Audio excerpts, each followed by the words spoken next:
Today I thought we could do something a little different. I have my two x86 handhelds here, the Lenovo Legion Go and the ROG Ally X. In general, if I'm on the go, I'll take the ROG Ally X due to the 80 watt-hour battery, but if I'm at home, I am using this Lenovo Legion Go just because it has that bigger screen and I'm always near a power plug. I had some initial mixed impressions with the GPD G1 when I first got it. First of all, one thing that hasn't changed is I do find the turbo on this a little loud for my liking. The silent 60 watt mode though is definitely nice. Today I want to show you how to set it up on your ROG Ally X or the Lenovo Legion Go or your other AMD handhelds. To get this working pretty stable, it took me a couple different tries. So let's just hop in and check it out.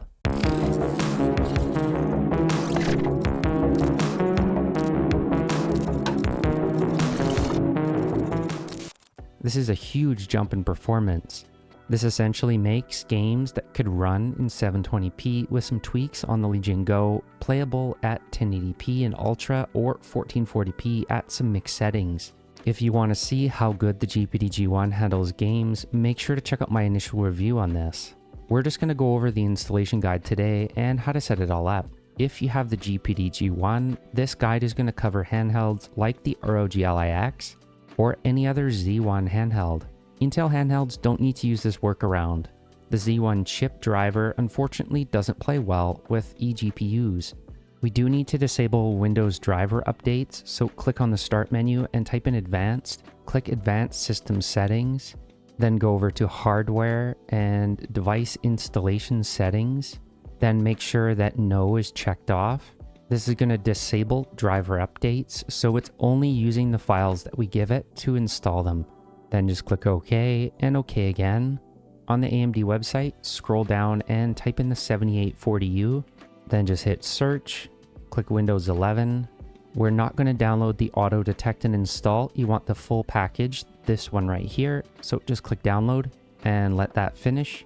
Just Google DDU and click on this top link. This will take us to the Google 3D page. You want to download that.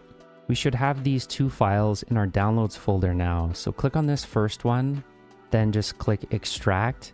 In that folder, there is going to be an application folder. This is another zip file. So double click on this and let it unzip.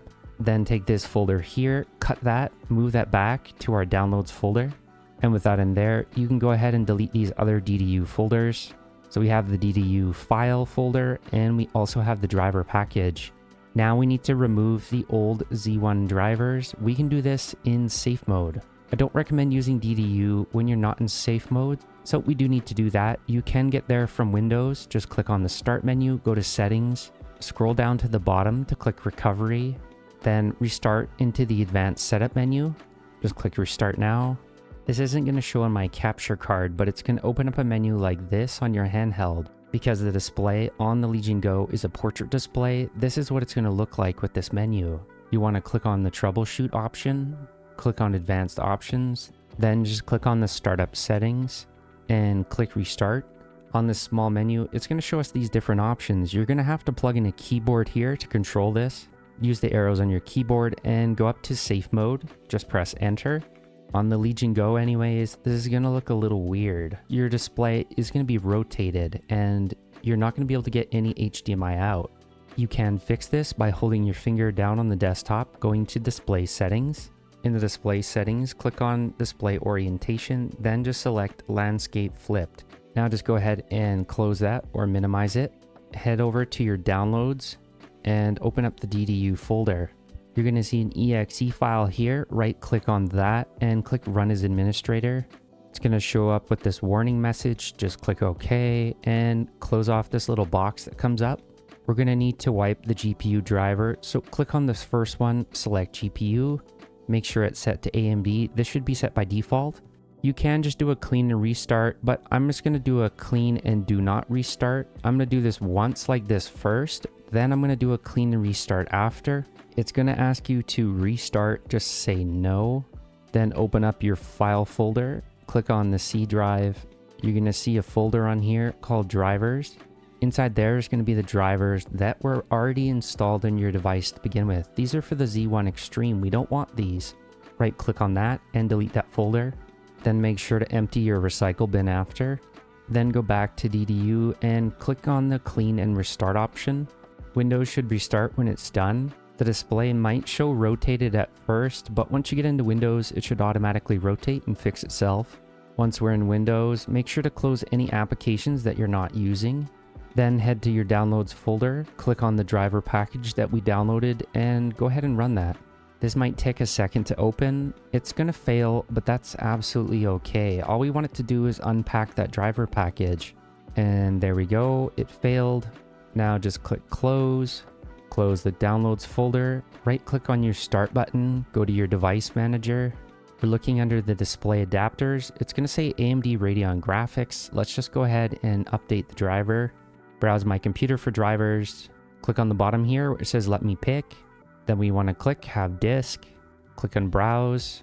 And the folder that we want to go to is under the C drive. Then you want to click on the AMD folder. Go to AMD Software Installer, Packages, Drivers, Display, WT6A_INF. You want this file right here. It's an INF file. Click on that. Then click Open. Click OK. Scroll down the list until you see the Radeon graphics. And the one you're looking for is not the 780M. You're looking for AMD Radeon 780M graphics. Click on that. Click Next. Windows is going to give us a warning saying just basically make sure you know what you're doing. Click OK. That's going to install the driver for the 7840U graphics adapter. It'll take a second, but once this is done, we should be able to use our eGPU. The screen will flash once, then it'll say Windows has updated your drivers. Click OK on that. To make sure it's installed correctly in the device manager, it should say AMD Radeon 780M graphics. Close that, and everything should be working. Now we just need to install the AMD software. Go to your C drive, then open the folder AMD. From there, open the AMD software installer folder. Click on Packages, Drivers, then open up that display folder again. Open up the INF folder, and the one you're looking for is the really odd named one. It should be the only one with a bunch of numbers in it. Click on that. The file we're looking for should be called CCC2. Click on that. This is going to get the application installed. Unfortunately, you are going to have to do this every single time you want to upgrade your driver. That means going to safe mode, downloading it all over again, and doing a fresh install every time. And there we go. If you haven't pinned the AMD software already to your taskbar, I highly recommend doing that. If you click on the start button, it should actually pop up here under recommended. Right click on that and pin it to the taskbar. You can also find it under all apps, and it should be up here at the top, AMD software. You can also pin it to your start menu from here too. You should be on the latest now that you've just upgraded it. As mentioned, you will have to go through all that process again if you want to upgrade the drivers. The only thing that I recommend turning on in the AMD software is, of course, the anti-lag. Under the settings menu, click on the display. This is going to come down to personal preference, but honestly, I do recommend enabling a few different options once you get this connected to your eGPU. We have options like the scaling in here. Let's connect this to the eGPU next to make sure that it shows. Now let's hop over to the capture card to make sure everything is working correctly. So after enabling the display in the display options, I had it set to only show on one, which was the internal. I just selected that to show on display 2. Everything seems to be working. Let's make sure that's set to the max refresh rate for the display. And yeah, so now it's definitely working well. There are a few caveats to this too. You do have to make sure to turn on your eGPU and have your machine off first, then turn on your device. In the display options, you can see, yes, it's working. It's working on the display port.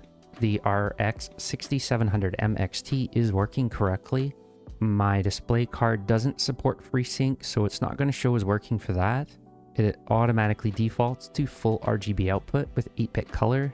Now, unfortunately, with USB 4, we're not going to get the full bandwidth requirement on this card.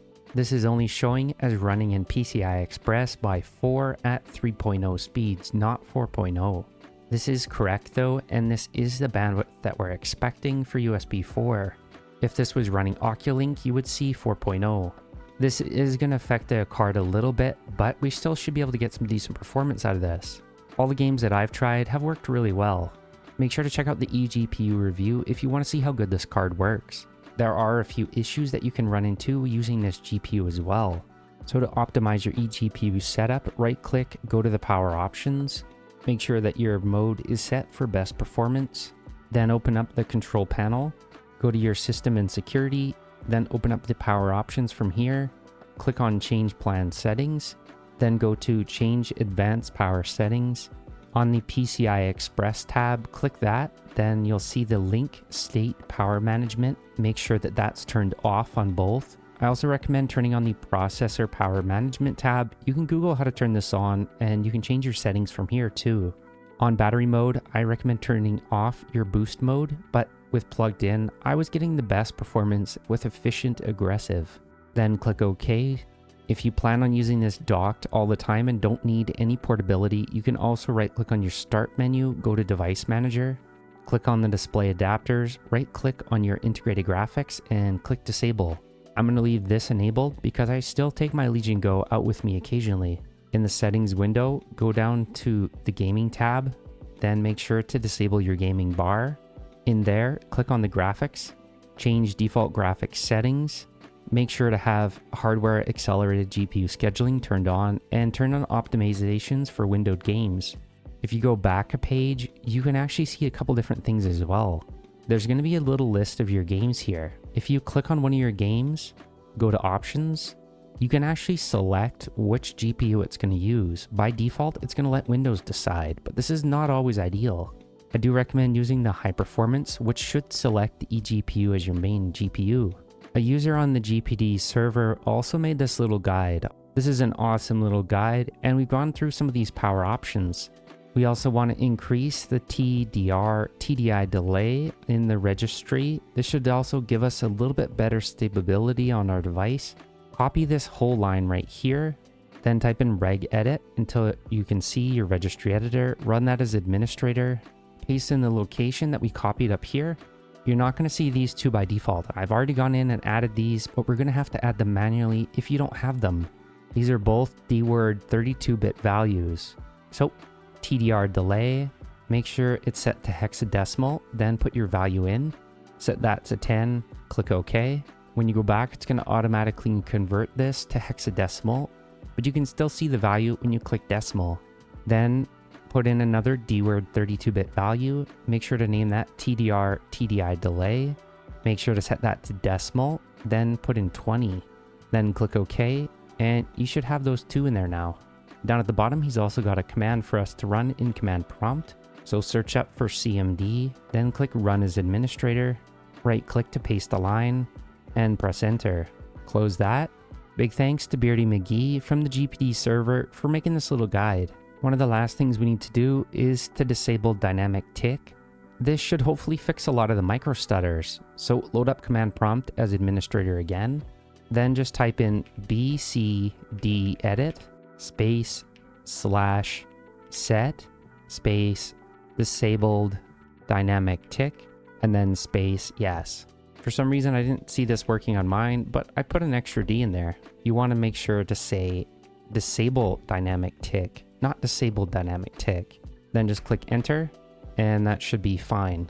Now we can click close on that and everything should work really well. I do recommend doing a restart before you try any games on this. In games as well, for some reason I've also noticed that using these preset profiles is kind of odd. You're getting a lot less performance than you would if you were just to use a custom profile. If I'm docked, I generally use this at 25 watts and I just kind of leave it there, but you could go probably all the way to 30. I do also recommend using a custom profile just over these other two at the top. So I use custom mode for the TDP, set that to the performance level that I want. On mobile anyways, efficiency is definitely the way you want to go. This is going to set more power to the GPU. But if you're using this docked and you have an eGPU, you can usually set this to performance mode. This is going to set more power to the CPU. And because we're not using that iGPU, this is definitely the way I would go. But if you go back to mobile, make sure to set this back to efficiency. One last note to be had as well, for your integrated graphics, even if you're not using them, I do recommend setting the VRAM to automatic in the BIOS. If you don't have this set to automatic, you probably will get a lot of crashes. I I had this set to 6 GB on my Legion Go for quite a while, and I could not figure out why this eGPU was unstable. Setting that to automatic has fixed a lot of those issues. The one big limitation of using this on these devices is that PCI Express by 4 running in 3.0. Over USB 4, we just can't get that 4.0 speed. I was having a ton of issues with this at launch, and I just could not figure out why this thing wasn't stable. Now that I've got this thing running, it's a lot better than I expected. It's still a shame that AMD wasn't able to optimize the drivers automatically, especially with the Ally X having USB 4 support. They had to know someone was going to use USB 4 with an eGPU. Anyways, that's just about it. And we got everything working much better now. It's really smooth. Even at 25 watts, this thing is not thermal throttling. And we are benchmarking some pretty decent performance out of this thing. 5400 for multi-thread isn't bad, but 690 for your single thread score on CPU-Z is actually really good. I just want to go over a couple different things too that can also optimize your setup itself hardware-wise. Make sure to use a certified USB 4 cable or a good Thunderbolt 3 or 4 cable. I tested this using the Avanki Thunderbolt 3 cable and the included USB 4 cable. Both were absolutely identical. One thing you definitely don't want to do is have a long cable. I wouldn't go over 2 feet or 2.5 feet at most for a cable like this. Having a long USB 4 cable or a long Thunderbolt cable can diminish some of the performance. So don't go over that length and make sure to use a good cable. I'll leave a link to this cable in the description below if you're interested in picking it up, but it does come with one and that USB 4 cable does work as well. That turbo mode though is still a little loud for my liking, so I just usually leave it on the silent mode. You can also leave this dock on and it'll just go into hibernate mode as you're not using it. If you have any questions regarding AMD eGPUs, make sure to ask in the comments below. Make sure to subscribe so you don't miss any future videos, and as always, thanks for watching.